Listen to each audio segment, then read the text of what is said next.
pulses of the sun. With gentle touch, it means so much to bring our dreams into this reality. We set each other free.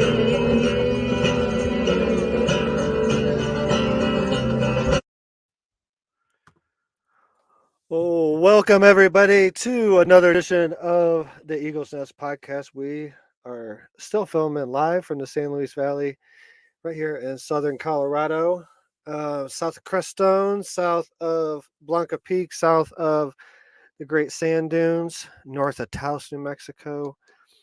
Yeah, it's we are infested with mosquitoes out here, so that's the current state of what we're going through. It's either rain, heat, or mosquitoes out here, or a hell lot of snow. But it is beautiful because it is the San Luis Valley. And anyone that knows anything about the San Luis Valley knows what goes on here. There's tons of ET activity and secret military bases and government planes flying over all the time and things like that. So it's an interesting place. It's a lot of freedom, beautiful views, but enough about me and what goes on out here. We have a special guest here with us tonight. His name is Niekko Chin. He is the founder, producer, mastermind, and the center of the Zen Awakening universe. He's a good friend of mine.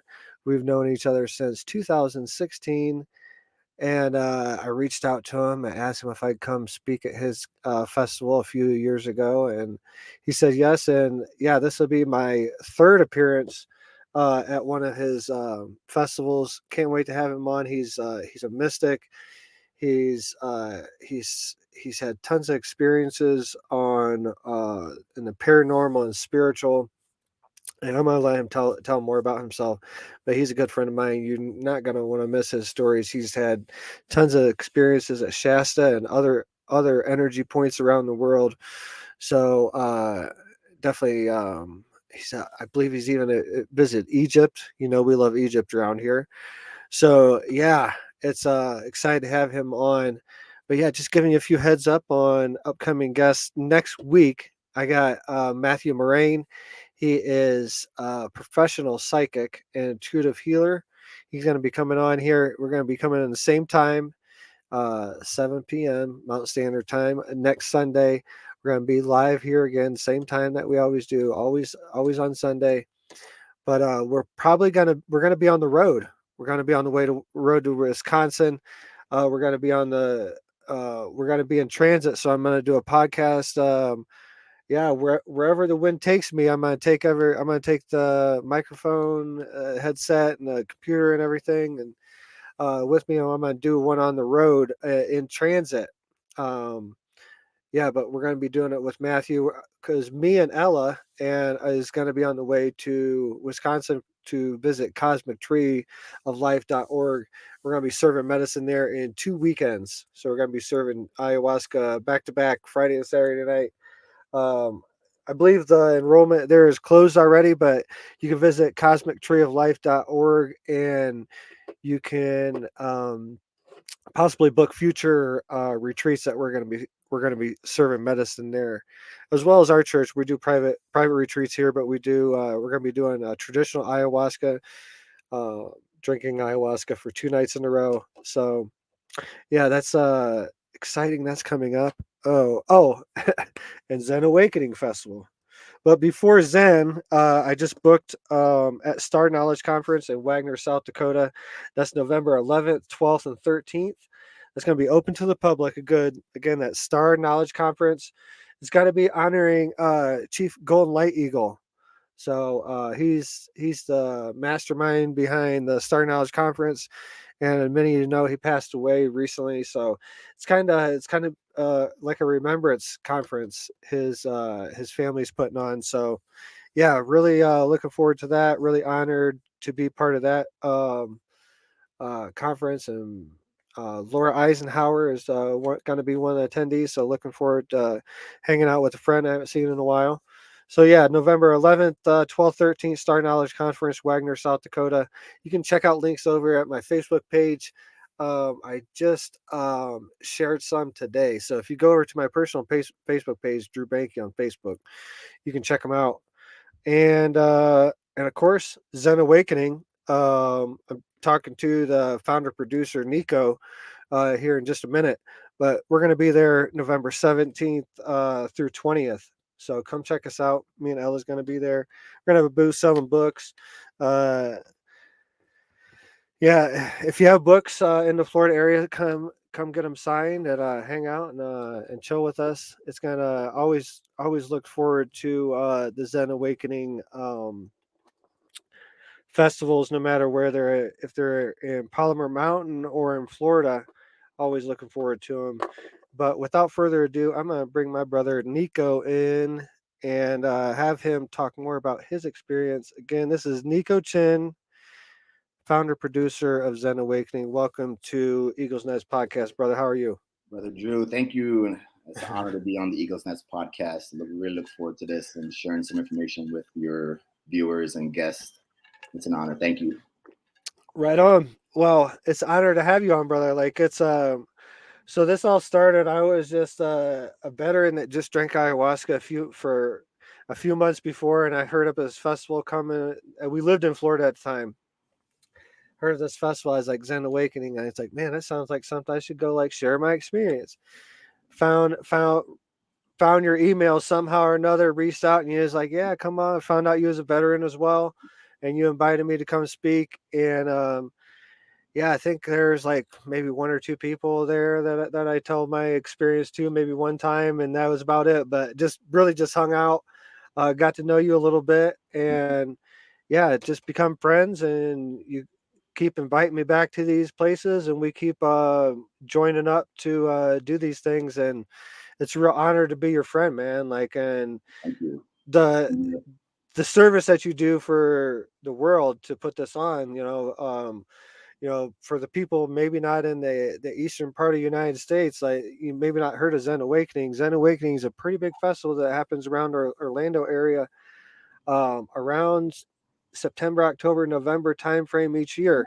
So it's becoming bigger and bigger each year, and it's definitely something that there's definitely fun there, definitely music, definitely festival music, but there's also a deeper meaning. There's also a deeper message to each one of the festivals. You want to share like what was behind that, like what Yeah, goes behind that?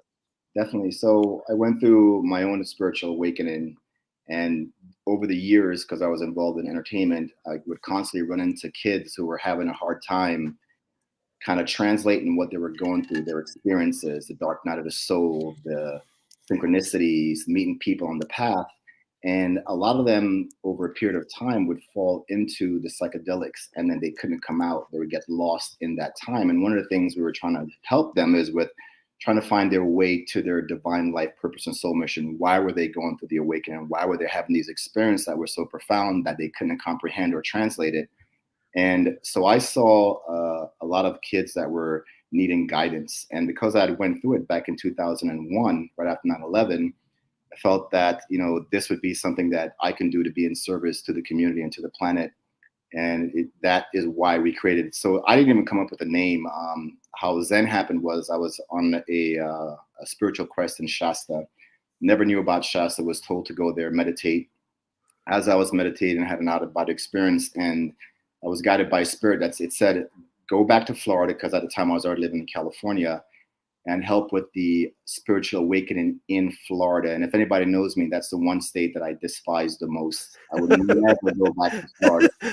The humidity, just everything about it was not a place. I mean, I lived there for quite a long time. So when I was told that, I was questioning why Florida? Why do I have to go back there? I do not like Florida. And everything just kept on opening up. We met a friend who had 1,000 acres of land that pretty much gifted it to us to host the event, and it just took off from there. But the original idea was, in the vision, it said, help people to awaken to their Zen within, and all I did was change the name to Zen Awakening, and that's how that whole thing kind of unfolded, all guided by spirit. That's beautiful, man. So I want to back up a bit. wanna start off. So what was you said you had awakening in 2001. Right. What was life like prior to 2001? Like Okay. what was prior life like?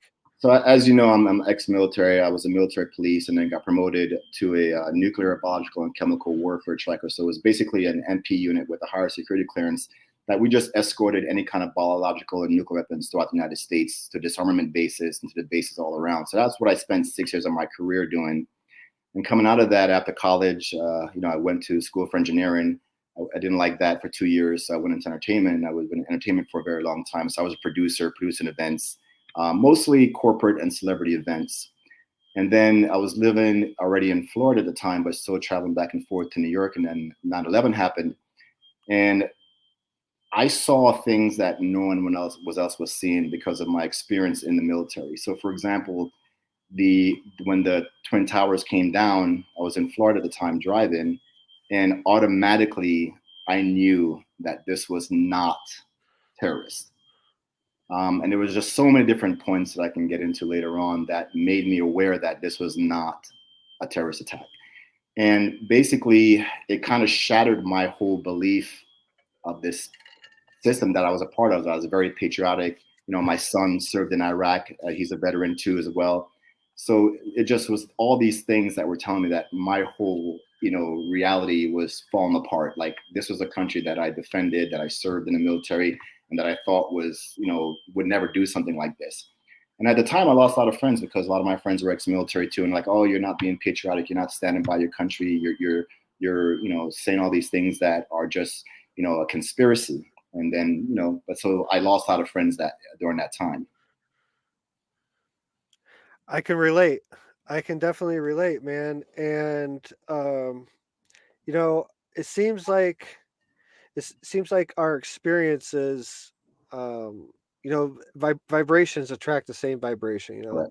Obviously, there's a lot of people in the military that I've come to realize that there's a thread going on, like this awakening process, this evolutionary shift, or whatever it is. The warriors of light, I think a lot of us had a burning desire, and we filled it by signing a piece of paper and raising our hand, because we had a reality that had borders on it. And we, like, for me, I went to the edge of it, and I was a police officer, and I was in the military, Mhm. both. So that I come to realize later on that that call to service was a different burn. It was a different intuition. I was misreading it because I was viewing the world with these borders. Is that something that you come to I, realize in your well, in here's your the funny journey? thing. Here's the funny thing too. When I came out of the military, I was actually a cop for 2 years in Middlesex County. For 2 years before I realized that wasn't for me either. So it's funny how the path are so similar. Yeah, But yeah. yeah, and I when I started doing my spiritual journey, I was having a lot of visions of, like, being a warrior every single time during some type of spiritual war that we're going with. And that's what I feel like we're going through now. This is spiritual warfare, and the warriors, like you said, warriors of light, people who feel this call to step up. And we don't know where it's going. And I spent many years trying to translate things and trying to figure it out. But what I've learned over the past, since 9/11 until now, is that every time you think you know what's coming, it is always something different. And It's so true, man. and then what we've done now is we've just kind of, I've taken a step back and said, okay, what is it that I'm really meant to do here? And where can I find the divine life, purpose, and soul mission that is not in, the conspiracies, or not in this fear of something happening. Like, I knew since back in 2009 that we were going to have this pandemic, and I was telling people, this is coming, this is coming. And then when it happened, everybody's like, oh crap, you were right. It's just, I don't know how we can. I think it's the divergent thing where our minds are not controllable. We can see beyond the facade of the matrix, and we know how to navigate it. And Mm. alignment is what we're seeking. How can we align with, like you said, your tribe? How can we align with our purpose? What can we do to create the new earth without living in the fear that they're trying to create. I totally agree, and I think there's so many people with such great intentions out there, but I think they're a lot of them are misguided. True. And I would go to, and this, I may lose some viewers over this, but like people like, let's save Mother Earth, or let's save the planet. Mm-hmm. The planet doesn't need saved. No, it Like doesn't. what needs saved, what you're intuitively feeling as something that needs saved or cleaned up, is something inside of yourself. You're right. You're so right. Like Yeah. it really is. Like, whenever I've tapped in, like when I really got in touch with ayahuasca, and then I got in touch with Mother Earth, and like Mhm. when I finally got that, that line connected back to her, where I could just ask, like, all the time, like, what are we supposed to do about this, that, and the other. I asked Earth, I'm like, what are we supposed to do about this pollution and everything? What am I supposed to, if I'm out hiking, am I supposed to pick up trash all the time? It seems like, there's a point where anytime I go out hiking, I would be coming back with a bag full of trash. Right. The Earth was finally the Earth had to tell me, is like, don't erase your mistakes, like, because you're picking up pottery from 3,000 years ago that was trash from some civilization that someone Right. left there, and you're looking at it and you're getting clues to how that civilization lived. Correct. You throw away your own trash, but you don't need to go picking up everybody else's trash. Just Right. concentrate on the message concentrate on yourself. Go within, clean yourself out. Go within, clean yourself out. And then the understanding of source just takes over eventually. It's part of the byproduct of being in that moment. Right. So 2001, explain what you went through with the 9/11 thing. In Well, short, we don't have all night, so yeah, no, I'm going to give you the short version, or the short version of this is that because I had to, so building 7, that was it for me. And if a lot of people don't realize this, but Building 7 was JSOC, the Jordan Operations Task Force for the United States government. So basically, anybody who was, from all those branches that we won't name, all those branches are in that building. The funny thing is before you can go from Fort Drum, upstate New York, with any type of, what's that I transport, we'd have to stop into Building 7 to get the paper stamped for approval to go to the Lincoln, Honolulu Tunnel, or George Washington Bridge, to go to Maryland. And I won't get into specific locations and bases, for other reasons. So when that building came down, it was never hit. And anyone who would have been working on anything that is related to what we call intelligence would have known we're in that building. Now, here's the funny thing. When that building came down, because of security clearance, whoever died in that building, no one would ever know. So that was the one thing that came to me. I'm like, wow, this is not right. In addition to that, there's a whole slew of other things that don't add up. For example, you would never release the name of so-called, hijackers that quickly. It would take months, if not years, for them to do background research on these people, who their family members were, who they had ties to. It would take months before they would do that.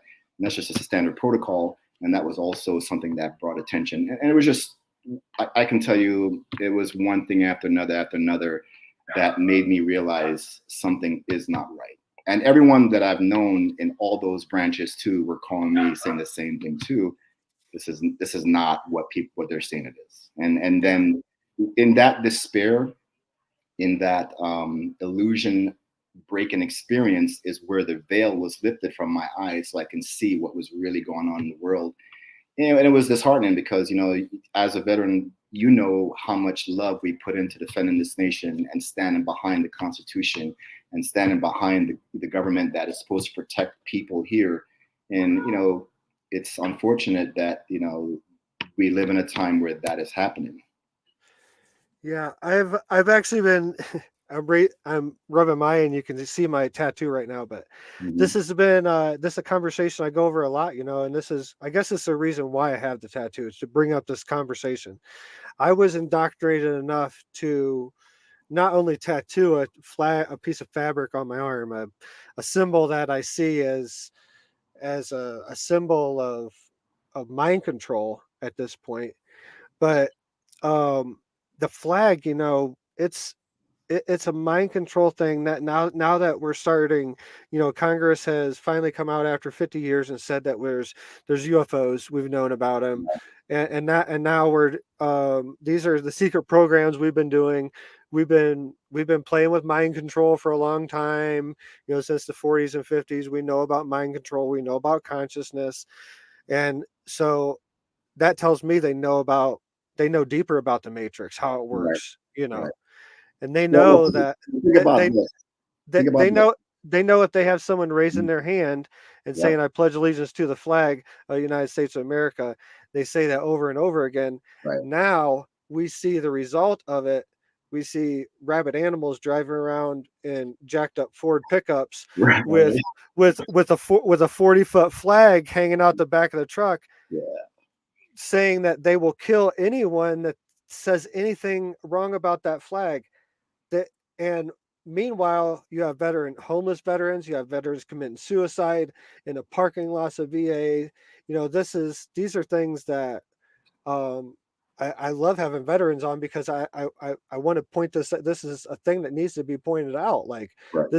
this is a sickness. This is a disease that they've been using our manifestation energy to create a reality Right. of their choosing, and it's time for us to take back our own manifestation energy so we can create the golden age and Right. and create these prophecies. Right. But one of the biggest things that I saw too was I always question why was it called the Patriot Act and not the Terrorist Act?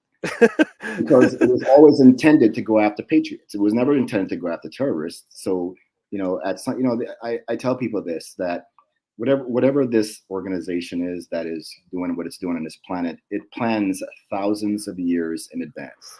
It's not Oh a yeah. daily thing. It's not a monthly thing. It's not 10 years. It's a 1,000-year plan. And the methodical planning behind it is basically they have contingency plan for every single plan that you have. And so with that level of whatever you want to call it, it's very difficult for the average person to think that far in advance. And it's all reaction based. So the work that you do on a spiritual level is so much more important than the work you're going to do outside of the spiritual work, because that plan has been in place for thousands of years. You're just now waking to, let's say, 2011. Let's say a lot of people were right around 2011. I know a ton of people around 2011.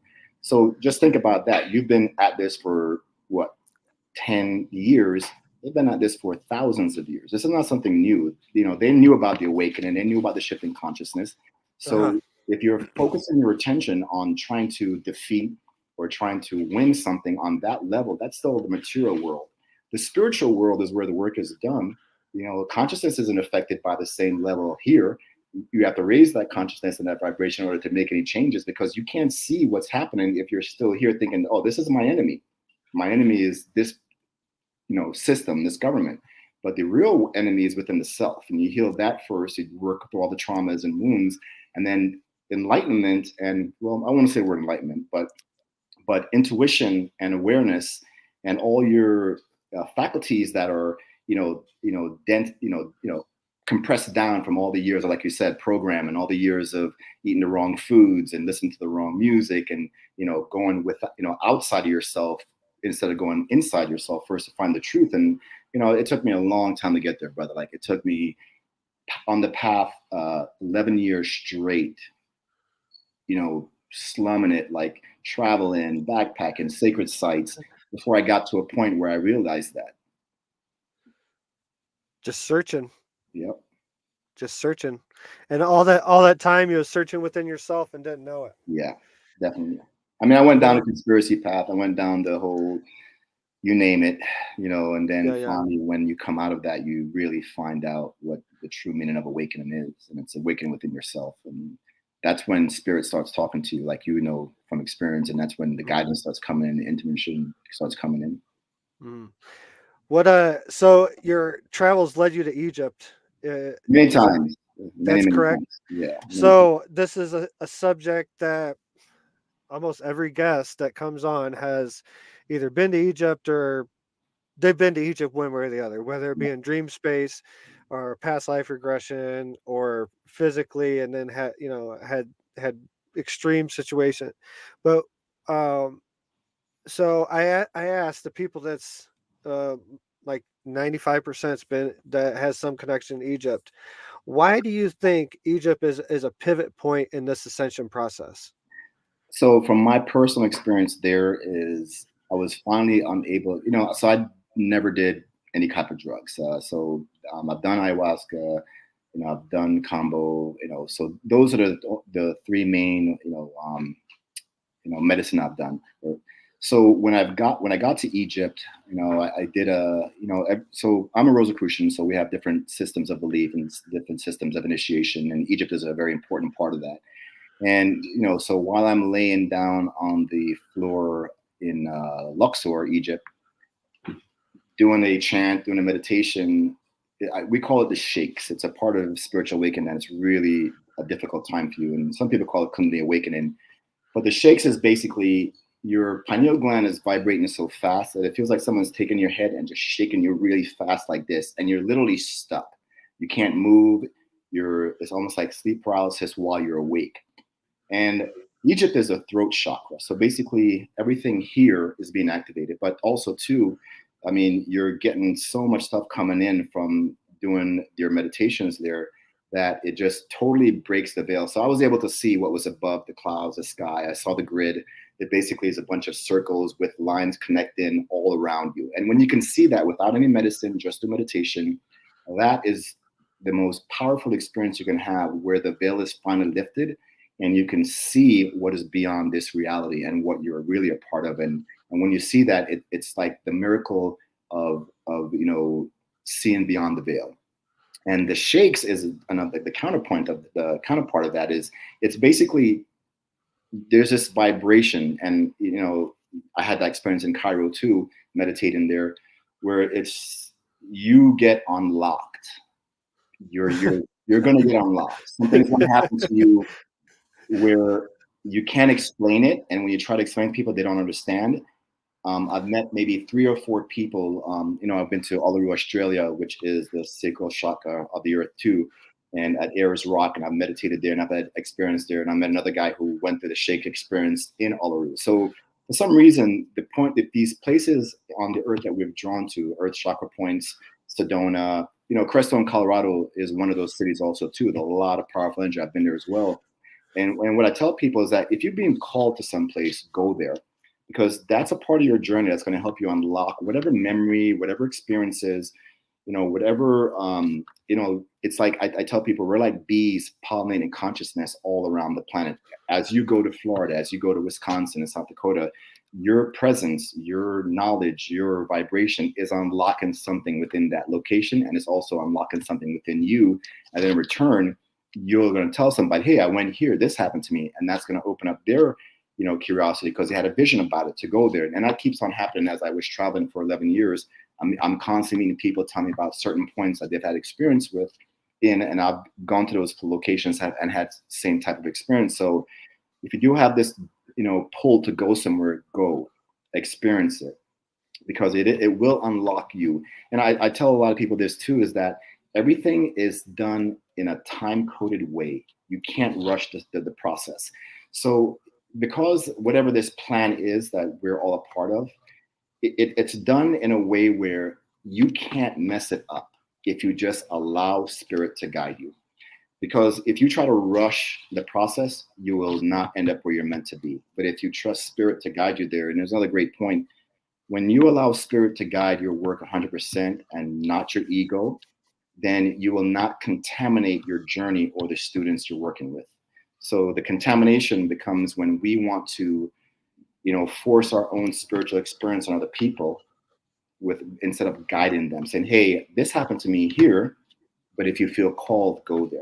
Versus you have to do it this way. That's why spirituality, in a way we're doing things now, is so much more, so much more guided, because it's not this dogmatic, it has to be this process. Everyone has a different path. Me and you are warriors. There's healers, there's mystics, there's sages. And this is the first time in the history of this planet that all of us have decided to come here right now to help with this shift. Find what is your passion, what is that you're feeling drawn to do, and pursue that. Because whatever that is, it's helping the awakening process. You don't even realize it. Like this one guy that I spoke to said, for so many years I fought, singing, and turns out he had the most beautiful voice, and his voice, is healing. Satsang is one of the performers at Zen in Shasta, and also coming up here in Florida.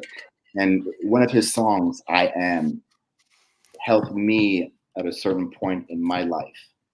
And if you listen to the words of that song, it's called "I Am," you'll understand what I'm talking about. And that's a thing. So all these different things that you're being called to do are all part of the master plan in the awakening. And as long as you trust the time, because it's not by your time or your will, it's by thy will, the will of the creator, to put you through a process of unfolding to find your awakening and to find your true life purpose and soul mission, and how you're going to be using that knowledge that you've gained to guide other people and to also help. That's beautiful, brother. That's amazing. The I am. There's the universe just is so intricate. When you start really looking at it and seeing how it works, it's just amazing. Yeah. Like there's like a couple months ago, we live out here in the middle of nowhere. There's nobody. Our nearest neighbor, I can see a house, but I couldn't see someone walking out in the yard. That's over a mile away. Wow. So right back behind us, there's a dirt road behind us, and my wife is like, Ella's like, hey, there's a truck parked back there, and there's someone walking around. So I was like, okay, well, I'm gonna drive back there and talk to him. Turns out they had bought some property, bought some of this vacant land behind us. They're thinking about building a house back there and all this stuff. And the conversation goes into the Jewish religion and the Elohim and the I am, and how deep Jewish religion really taps into magic word combinations like the I am, Right. and it's just funny how the universe brings someone all the way out here in the middle of southern Colorado, in the middle of the desert, in the middle of nowhere, and we're out there talking and connect about the word magic behind the I am, Right. and so obviously you understand the word magic behind it. You want to go into that a little bit and talk about the profoundness of this ancient technology.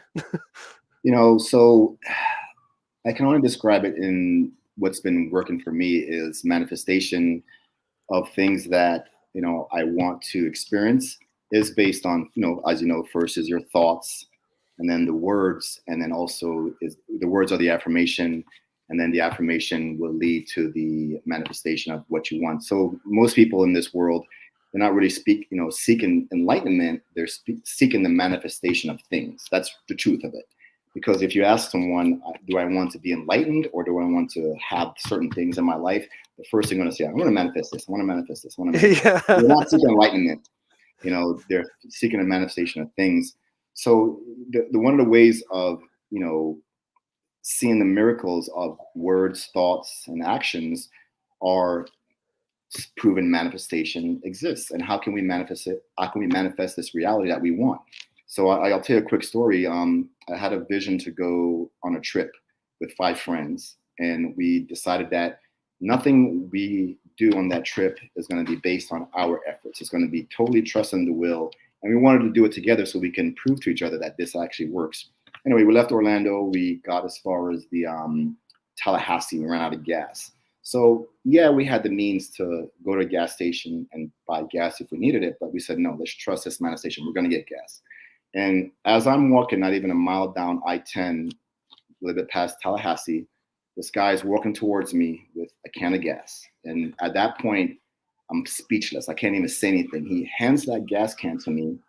I take it from him. There's no cars anywhere around me. He turns around and walks away. And I'm like, what the hell just happened? And that's what started that first journey of manifesting things and trusting, one, the creator, trusting your power. Like you said, taking back your power and know that this reality is created by you. Everyone who's successful in this life, it's based on their own efforts and their own beliefs and thoughts. The ones who aren't successful in life are that there are in life where they choose to be. They chose to be there.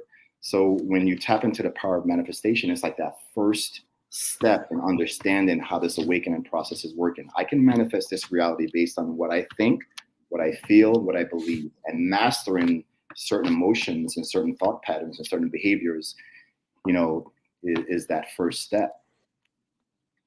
True freedom. True freedom, when you realize that you can manifest the reality you want to live. I think, I'm sure that you've lost your fear of death at some point in some way, form, or fashion. Well, you're a warrior too, so we never had that fear. We never had that. That's one of the things. uh, At a young age, I'd never had a fear of death. yeah. Yeah. Well, I didn't know I did. I definitely lost it. I had my near-death experience in 2019 in the Sundance. I died in Arbor during the Sundance, and Wow.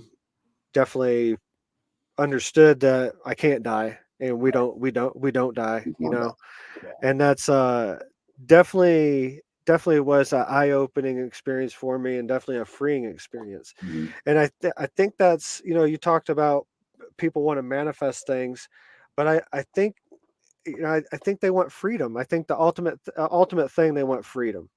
Right. They want sovereignty. They want to be able to be their own being without any hindrance, in any form or fashion, just Right. and let it manifest. But the way the universe works, it has safeguards on that won't allow that to happen until the the thing manifesting is at a point where it'll manifest something beautiful. It's not gonna, it's not gonna let you manifest another hell. It wants you Exactly. to it just wants you to manifest light, and it won't let you do that until you've healed yourself to that point.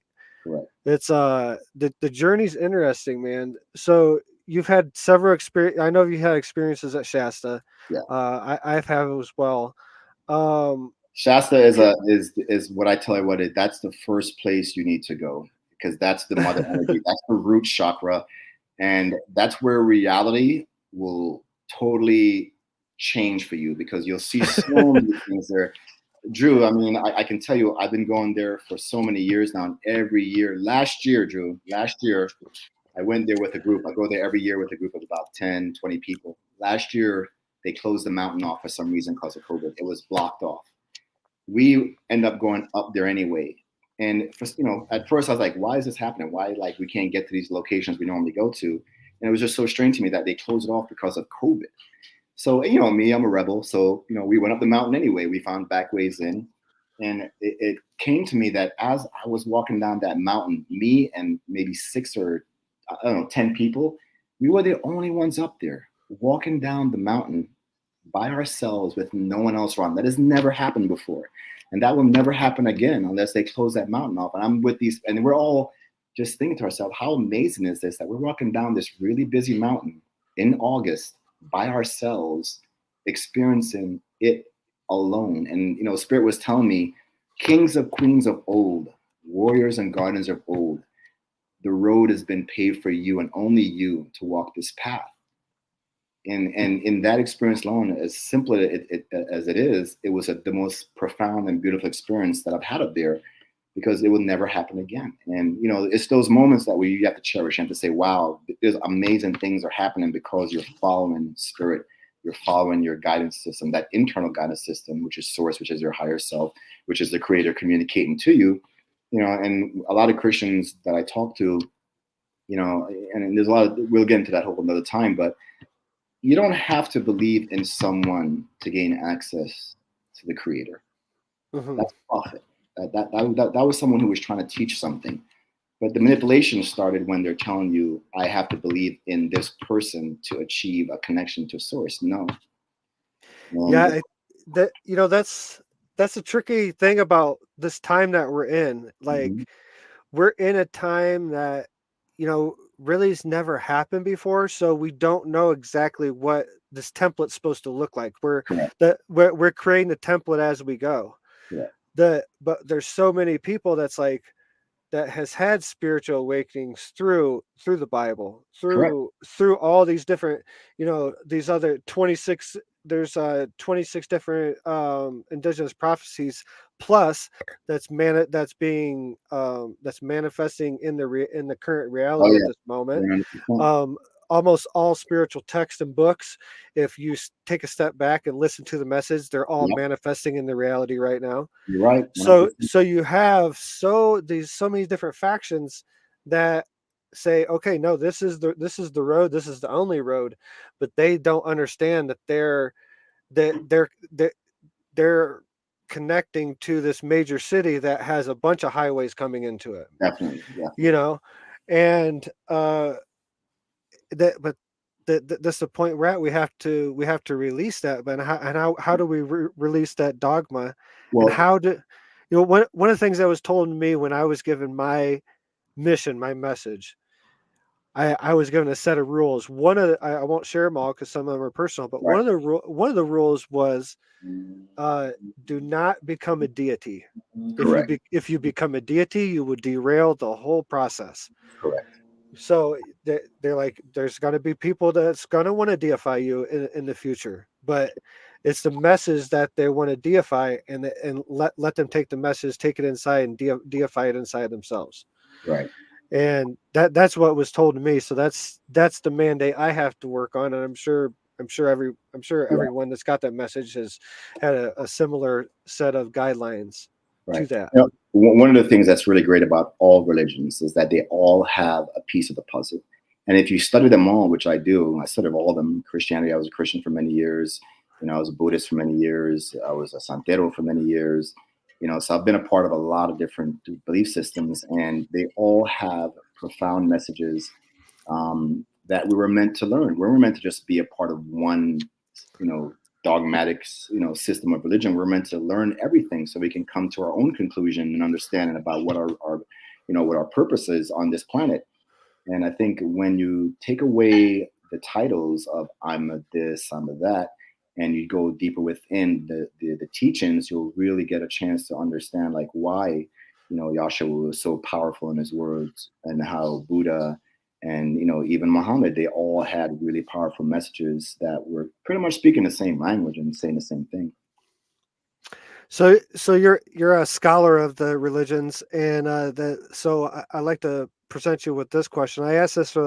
Billy Carson was on my show. He's a Egypt expert, real popular guy Mhm. in the field, and I asked him, "Do you see a connection between Jesus, Mother Mary, and Osiris and Isis? Do you see that vibration as the same and just different names? Like I've seen other connections that where this same match or visualization of the balance between the masculine and feminine in form, and I see that's ultimately what that message is of Osiris, Isis, and Jesus and Mother Mary. Like this is the balance between the masculine and feminine.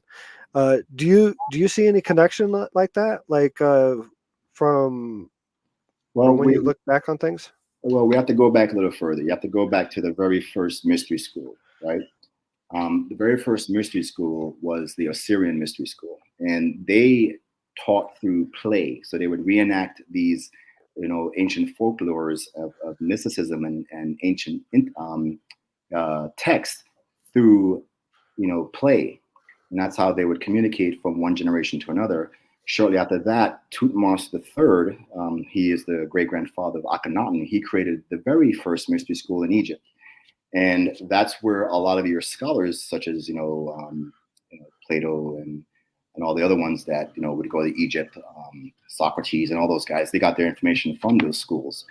Later on, you had the Essenes, and the Essenes had a lot of knowledge both from ancient Egypt and from all over the place, and that's where Joshua went to study. Was with the Essenes. He was an Essene. So a lot of his knowledge came from that ancient mystery school teachings from Tutmos III. So, and that's where monotheism came about. So, the first belief in one God came from Tutmos, and then later on became something that Akhenaten tried to share, and that's why he was so, provocative about his teachings. So then the knowledge that Christ was sharing was those knowledges from mystery school, which you don't hear about anymore because, you know, for example, the book of Enoch taken out of the Bible, the book of Thomas. all these gospels that shared this information was taken out of the Bible. Was the sorry to interrupt. Did the scenes were they teaching connection back to the sun, like solar meditation and stuff? That energy. The Essenes had quite a bit of different teachings. They took all this different teachings from different prophets, and they created this school. They still exist to now. There's actually an Essene. Sorry, I'm getting a little bit of sun here, but as I mentioned, the sun. no, this has started coming in right as you started talking. Just close this up real quick. Give me a second here. Yeah. So anyway, so the Essenes, they had a lot of different teachings. So there is an Essene church here in California, in Valley Center, and their teachings is based on some mystery school teachings and also teachings that go back to the Gnostic traditions. So they have a lot of Gnosticism in their teachings as well. It's interesting. I got turned on to some meditation. Then I was just putting together other stuff that other things that hit me and put it all together. And then I found out I forgot what it was. It was like one of the first religions. They was teaching about the sun meditation, how to connect to that, and along the line of the breatharian thing, like eating the sun, and Right. you use it, but That's not not to that breatharian extent. Like basically the morning meditation, the first 15 minutes when the sun rises, you can meditate with the I am, and looking at the sun and understanding there is no connection. And yeah, I had something very crazy happen. Like I was only did this twice, and when I first heard it, they was like, to only do it for like under 15 seconds the first month that you do it, or you go crazy. I was like, yeah, screw that. I'm going for it. You know me. I'm like, I'm going for it. Exactly. Yeah. So the second day I was like a minute into it, and I was like, I am, and I was like, all this stuff that's in between me and the sun is all an illusion. And the rays of the sun went from straight to curved, and they went around me and sucked me in. I went into the sun, like it sucked me out. Drew, to touch on that point, in the belief systems of the ancients, the key to escaping and going to other realities is through the sun, the central sun. So in meditation is, I am going through the sun, and the sun will open up the portals for me to have other experiences. So I do that meditation a lot. It's a basically you meditate and you witness yourself going from the top of the sun through the bottom of the sun. And as you're going through the center of the sun, there is someone there to guide you. That guide takes you through these portals. And as you're going through these portals, you have these different experiences in different locations. So it is called the key to the other worlds for you to experience is going through the central sun, which is our sun. Amazing. Yeah. Man, I just forgot we was on a podcast, man. I thought we were just talking. Oh, that's awesome, man. Yeah, that's definitely. Awesome. Yeah. It's some of the things that's happened to me are unexplainable, miracle manifestations. Definitely the universe has showed me several times of its presence, and without a doubt it's there. Man, I was going to a conference like this like a month ago. I was up north by Denver, and we were about 15 miles from gold. We're coming down out of the mountains, and the drive shaft disconnects from my Yeah, you rear were telling axle. me about that. Yeah. Dude, I was walking around the vehicle. Did I tell you about the petrified wood? No, you just told me about the drive shaft going out on you. Okay, yeah. I was about to tell you this is the pre-interview, guys. If for people listening to our conversation here, this happens to be a podcast, but it's more of a conversation between two good buddies. Yeah. But I was walking around the truck. I was like cussing at the mountains. I'm like, I'm going to this conference. I'm probably not even going to make my gas money, to go in here, And I was like, this is thousands of dollars. I look down, the drive shaft sitting on the ground. I walk around the passenger side of the car, and there's a 20-pound piece of petrified wood right beside the passenger side door of the car, right beside the road. Like it's like it fell off a car or something. Like, but this is in the mountains, here in Colorado, which has petrified wood. I was like, I could not believe it, man. Wow. And What a blessing that was.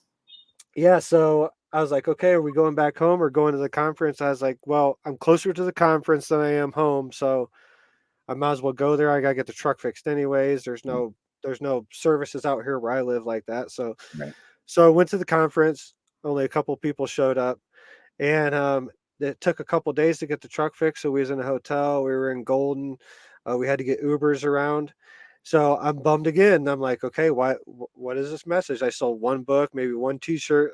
I got like $60, and it cost me like $4,000 to go to this conference, And but the Ubers, everyone I come in contact with either want to know about how to process dreams. They Mhm. had alien experience. They need someone to talk to.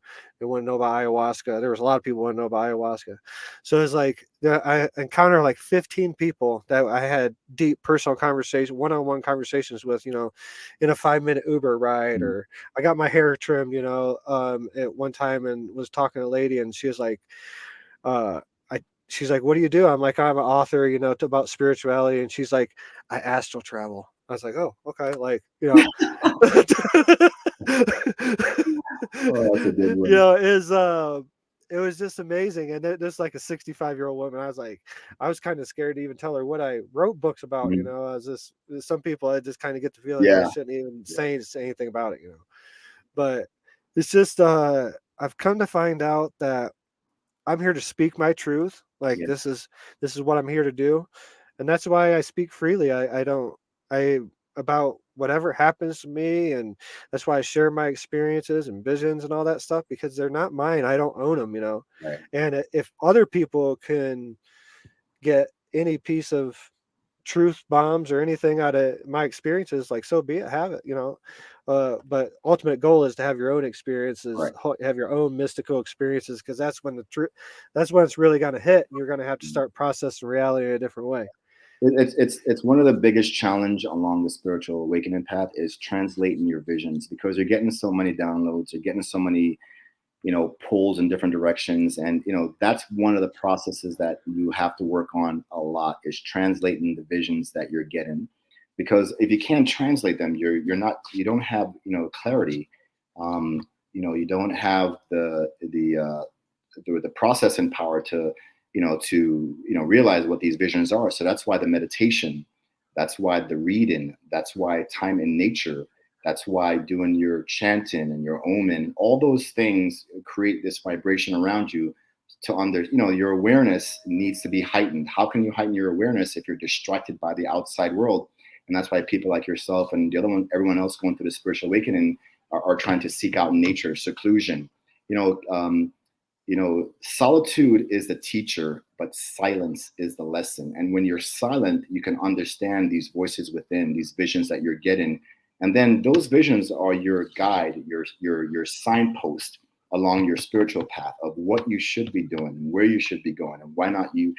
I hear Drew. One of the things the reason why, so Zen's theme this year is translating the grand division, and it's because over the last 11 years, I keep hearing the same thing. You warned me about this. You told me I had a vision about this. Someone else said, don't do this, don't do that. But they're not listening, and they're not thinking that the authenticity of the person telling them something, it was meant for them, because it's just they're not used to having information come from that type of source. It's usually, oh, I saw something on TV or I read it here. But when someone has a vision and says, hey, I had a vision about you that this was something coming up, and I keep having that experience with people. You told me this, you said this, someone told me this, someone told me that. Even myself, it's happened to me many times where someone has said something to me in a vision that I didn't really listen to, and it ended up creating, a lot of challenges on the spiritual path.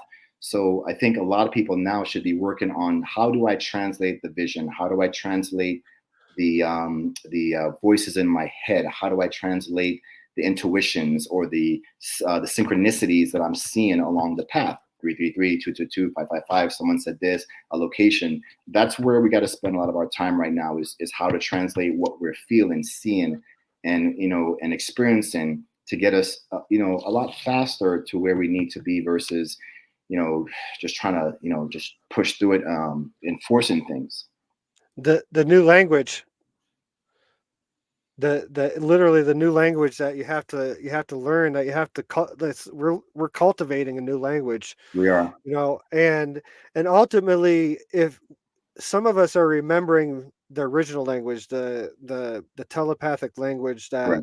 that tap into the matrix, Right. but there has to be something to lead us to that from the verbal 3D high density form of communication. There has to be a bridge that connects us back to that, and that's religion, that's spirituality, that's all these different things.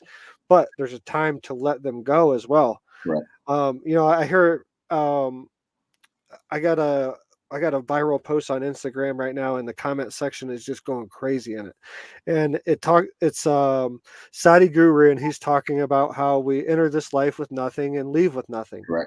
It's a pretty simple statement, and there has been so many array of comments from no truer words is spoken to this is the biggest lie ever told. Hmm. And man, there's just so many different reactions to it. It's just interesting to see the reactions to all these different things. And one of them, one of the things that comes to mind in this conversation is when they talk about, oh, I can't stand gurus. Right. Well, we'll call it whatever you want, but all a guru is someone that has walked down a path. They have cleared the twigs, and they turn around, hold their hand out, and they'll be like, "Hey, this is the path. This is the path." A true guru that is working from his heart and working in the name of love and spirit and the universe, the source. That's all. That's all he's doing. Right. And you know, I just don't understand how people can argue words of truth like that. Right. They're just Well, you are your own guru. You only you know your spiritual path. Everyone else is a guide, and that's what I tell people. I'm not a guru or a teacher or whatever. I'm an awakener. I'm here to help people awaken, and to from experience, share with you the experience that I've had. And if you find some truth and some resonance within that, then that's all I'm here to do. And my path is not the path for everyone, and everyone has their own path. And once they realize that, then the word guru is just someone to guide you. That's really it. yeah, man. My second book, Find Your Inner Guru. I love that That's title. I love that title. it's the second book aims to answer what happens. What do you do after the awakening? How do you still do laundry? How do you still man? You have That's a to whole nother show, brother. We're gonna be on that one for a long time. I mean, yeah, you have to treat yourself with the unconditional love that you learned yeah, for all of creation. It comes back to play there's so after many your levels to that awakening. one. There's so many Yeah, levels to for that one. That's a sure. whole nother show right there. So I got a question from the chat room.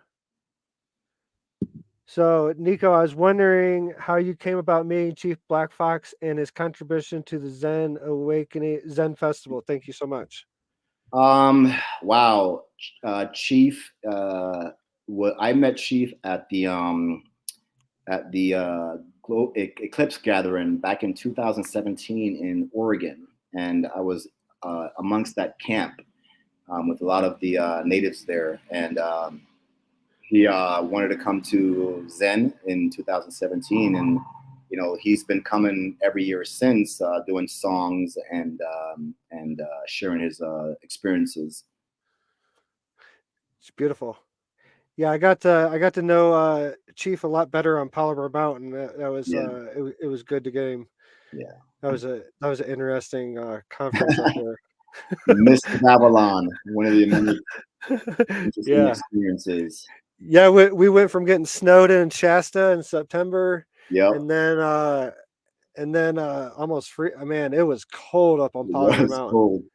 Yeah, it was definitely cold. I will say Boostov. I've been a fan ever since that festival. I listen to Boostov a lot now. They're No, awesome Gustav is group. wonderful, wonderful. Yeah.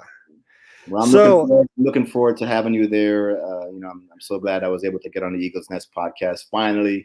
And yeah, I really appreciate coming here and sharing space and time with you. And it's an honor, brother, to walk this path with you and have you as a brother that I can talk to. And yeah, it's been a beautiful journey. So I have some coffee for you. Definitely have a camper, and I have some coffee for you again All right, that's all you know. at the That's all I next. needed. All I need is some uh, coffee. so tell us about. Got a few. We're gonna go over a little bit because I want to give you a chance to talk about Zen a Sure. little bit and the lineup, what we got to look forward to. You don't have to go day by day, but you know what Yeah. the just To give you the short version, Zen is for people going through spiritual awakening who want to connect with the soul tribe, who want to experience revelations and to get insight into the processes that they're going through on their journey. And when you get there, it's a tribe. We call it a soul tribe reunion. You automatically feel like this is my home, this is my tribe, and that's all we're there to create. The lineup is a combination of kirtan, bluegrass, funk, ecstatic dance, meditation, kirtan, and some like chill step. That's pretty much the feel for it. We have a ton of different artists. Satsang is one of them. Govinda. We also have Parangi. So it's a very chill, very family friendly. We have the Conscious Kids Camp where kids can come learn meditation and about spirituality. It's geared towards family. It's a sober event. There's no drugs or alcohol. And yeah, it's just a beautiful gathering, and you will definitely leave there. You'll hear people say this a lot. I had a Zen awakening, and it's something. And everything is a trigger there, Drew. Everything, the music is a trigger. The art is a trigger. The ceremonies are triggers. The amazing farm drum circle are triggers. The ceremonies are triggers. And what these triggers do is they unlock something within you that you were meant to experience at Zen. And we work really hard in like, for example, translating the grand vision is a theme this year, and every single teacher and every single program that's created is geared towards enhancing how do you translate your grander vision, how do you translate these visions. So we have psychics come in, we have teachers that are doing past life regression, hypnotherapists. So that's what we're focused on. How can we help you translate your visions that you're having? There's some really amazing dream books out there that we have some of those coming too as well. So this is what we're focused on. We need to help everyone translate their visions and try to get them a deeper understanding of why they're seeing these things or getting called to these locations. And I tell people about these cities of light. Crestone is one of the cities of light. Shasta is a city of light. Encinitas is a city of light. What you call it? Ojai is a city of light. In North Carolina, Asheville is a city of light. There's a place upstate New York is a city of light. So these cities are these anchoring points or Sedona is another city of light where you're going to get drawn to. And as you go there and you do the meditation and you do the work, the real work on yourself, those are points that will help you unlock. It's earth grid work, following the solar path, the crystal grid, the path of the ancestors. All these points that you're coming to are points to unlock. So an event like Zen Awakening Festival, if you're on that spiritual path, it's one of those points where you'll end up no matter what on your path, where you're going to find something there to trigger a memory, a feeling, something in your past to help explain why you came here now and what is your purpose here now. My sister Nikki right here has got a comment in the chat room. So Nikki is the creator, and she's putting together the Star Knowledge Conference. So this is the daughter of Chief Golden Light Eagle. So she's putting on the conference in Star Knowledge Conference. So just want to give a shout out to her again. Just got done confirming I was going to be speaking at this conference just a few minutes before this podcast. So I want to take a minute and give a shout out to her. I got a busy November coming up, man. Yeah, I'll be in like South Dakota, and then I'll get to come down and Florida. put on some flip flops for a little while. There you go. It's gonna be nice and warm, and we'll have some good food there for you. Cool, man. Yeah. So how many people are you expecting this year? We brought the numbers way down because when we got up to about 7,000, it was just way too many people. So we keep it roughly around 1,000, really manageable, so that people can have the experience they're meant to have. It's not a partying type festival. It's more doing the work, the inner work, the healing the wounds, the traumas, finding your divine life purpose and soul mission is totally what we're focusing on now, and creating an experience that is going to help you unlock those memories. Any tickets left? Yes, tickets are left. Okay, and they can find it over at Festival.com. zenawakening festival.com. That's correct. Cool. Yeah, it's a simple Google search. Yeah. I wish I had up here, but yeah, zenawakeningfestival.com. Let's see. So what else is on the plate for I mean this is a big plate, but what else is Niekko doing other than this? Like I know you're doing some retreats, Yeah. Zen Awakening Yeah. retreats. Zen Like Awakening Streets up in Shasta coming up August 22nd through the 28th. Working with the local tribes there to do some geographical attunement, which is what I specialize in, taking you to sites that not through my work, but through your own work at these sites and doing the meditation and the chanting and the life visioning at these sites, this allowing the sites to do the work with you and not so much, creating a program. It's more the site will unlock you. The work on the site will unlock you. For example, Glass Mountain is a all obsidian mountain, and that location does a lot of work on the darkness in you, the traumas in you that you haven't healed. And that's where I experienced a trauma that I forgot about when I was 7 years old, with my mother. And, so being in that location with the black obsidian and meditating there and just allowing all the fears, all the wounds and traumas to come up and process it there and using this obsidian as a tool to ground, to heal, and to clear is super powerful. dude, I'm gonna put you on the spot. What's the craziest alien experience you've ever had at Mount Shasta? Reptilian. Never Yeah. believed that they were there, but that was my most crazy experience, was seeing an actual reptilian on Shasta. Wow. Could take us into it a little bit, man. I gotta hear Um, I got just a so, little bit. so if you know about Shasta, you know that it has so many different portals and so many different species of extraterrestrial there that comes and visits. And if you know Southgate Meadows, there's a part after you go past Southgate Meadows where they call it Misery Hill. It's basically this portal that sucks all your energy out of you. If you have a flashlight or a walkie-talkie, it goes dead. Cell phones go dead in that one location on Misery Hill. And as you go past it, you start feeling energized again, like you're 12 years old. And it's in that location where I came across this gentleman who at the time seemed like, a normal person. But as the eyes shift and as the cloaking or whatever you want to call it starts going away, you start seeing the true representation. And because I had no fear of that entity or that, alien life form, it revealed itself. And that was the most profound experience to see that up and close, because I never believed in it before. And I was like, yeah, whatever. It's I've never seen it. I don't believe it, but I actually saw it there. I hate to hold you over this much, but I'm good. I'm good. You can keep going.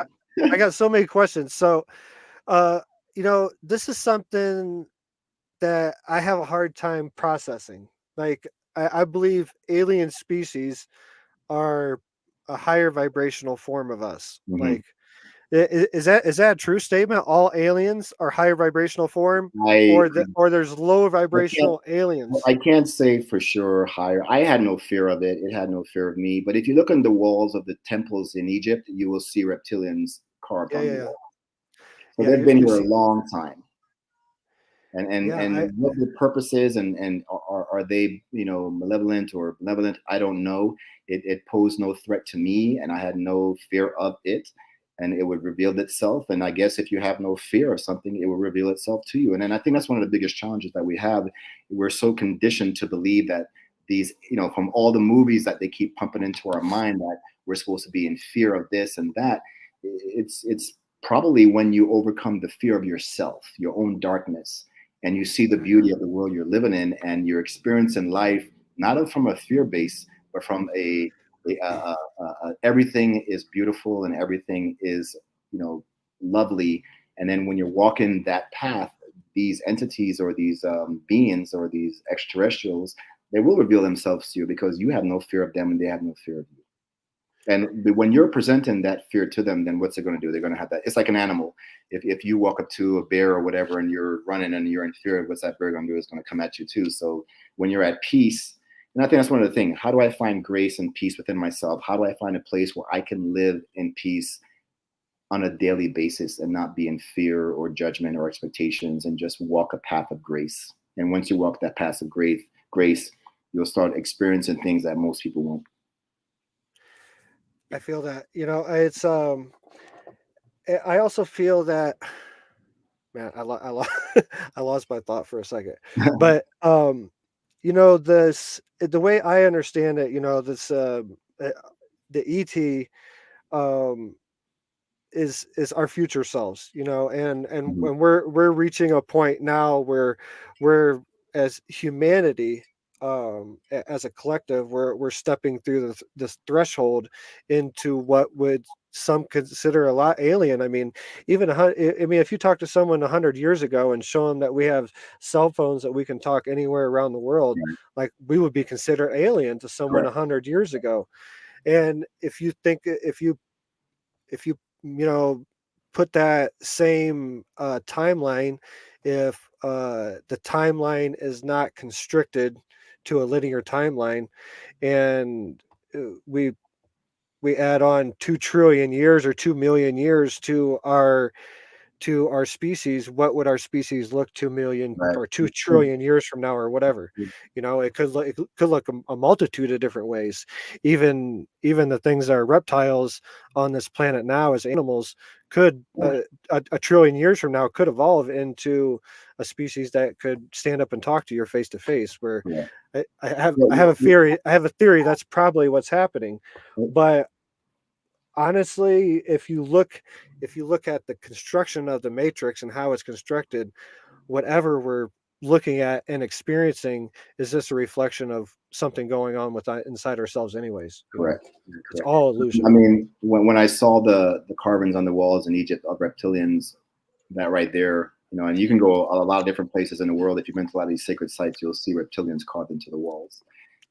So they've been here longer than we have, I think. And there's legends that they created the crystal grid within the earth, and I've heard that too as well in some of the texts that I've read. That's amazing. That is simply amazing, man. So I'm gonna let you go. I can't think of anything else right now. I'm sure as soon as I You know shut what? this feed off, something's We'll, gonna come up. we'll have to do this again another time. It was really great We'll, talking to you. yeah, it was. We'll do it again. We'll do it again before Zen. So we'll Perfect. Perfect. we're do another plug right before Zen. Perfect. So yeah, Niekko Chin, everybody. Thank you so much Um, for having me. just a damn good dude. He's a veteran. He's a mystic. He's a product of source, just like we all are, and he's someone that is still searching. Very humble gentleman, and I'm honored to call you a friend, a brother. Looking forward to hanging out with you in November, Very sweet, you too. and we're connect before then, brother. You Stay will. uh Blessings, stay on here, and I'll connect with you after I shut down the show. for sure. All right, buddy. Niekko Chin, everybody. Blessings to you all. Thank you so much. Oh, message for humanity, real quick. Message for humanity: follow your light within, just your own light, and vet all the teachers that you're working with, making sure that their initiations are done the proper way. And just don't trust all the mystics out and teachers out there. There's a certain path of initiation and teachers and lineage that are super important. Awesome. Great Thank you. message, man. Very, very important message for these times. There's a lot of people out Correct. here trying to find the light at the end of the tunnel. So Correct. it's a very important message. Appreciate you, Niekko. Thank you. Yeah, stick around for just a minute. Wow, Niekko Chin, everybody. And yeah, Zen Awakening Festival. Come hang out with me, Niekko, and a bunch of other people. A bunch of be one of my favorite things at Zen is the drum circle. They got a big pile of wood, and they light it, and it's enough wood. They try to get enough wood for it to burn the whole 3 days. It's awesome. Lot of other artists out there. Yeah. So translating the grander vision. That's the theme. So you've been listening to Eagle's Nest podcast. If you're over on Facebook Live, go over and like us on YouTube at the Eagle's Nest podcast. Hit the subscribe button. Hit the bell for notifications. Hit the like button. Share it with your friends. Yeah, trying to grow the page and everything. So appreciate everything that you can do. And Yes. Also, Star Knowledge Conference, November 11th, 12th, 13th, Wagner, South Dakota. Come check us out there. The links are over on my Facebook page. I just posted I just shared the flyer earlier today, so go over and check it out. Follow it, and yeah, join us there if you can too. And next week, Matthew Moraine, have a conversation with him. Yeah, that's an exciting one. He's a professional psychic, intuitive healer. He works with releasing negative trauma out of the body so you can move forward. So that's going to be an amazing conversation. Don't want to get too many spoilers on that. Just got to tune in next Sunday. And what else? Oh yeah, got a ceremony coming up at cosmictreeoflife.org. Probably that last weekend, that last Sunday in August. Probably gonna take that weekend off because I'll be finishing up a retreat up in Wisconsin with Cosmic Tree of Life. And yeah, I got a group up there that's looking forward to having me and Ella come up and do all night ayahuasca ceremonies. So yeah, got a busy schedule coming up, a lot coming up, and exciting times. So yeah, if you're searching for the light, like Niekko said, find a true light. Yeah, and go within and really ask yourself, does this feel right? And you know that this gonna be your best lie detector or anything like that on your path is within yourself. You can take guidance from other people, but ultimately feel within your heart, does this feel right? Does this feel like truth? And the truth will have a feeling. It'll have a physical feeling with you. And that's all I can say. And or buy my books. I'm Perfect and So Are You. Find Your Inner Guru. They're available over at Amazon. They're available over at Sacred Journeys Within. Go check out Ella's new clothing line over there, the psychedelic clothing line over at sacredjourneyswithin.com. And yeah, there's a link for our website, sacredjourneyswithin.com. Go over to the store page, and yeah, there's new earrings, new clothing that's added on there. And I think I got some copies of the second book still available in over there. But if not, always go over to Amazon.com and you can find I'm Perfect and So Are You. Find Your Inner Guru over there. And if you're looking, also if you're listening on Facebook Lives, go over to YouTube and like us on the Eagles Nest podcast. And we will see you next Sunday. Namaste, everybody.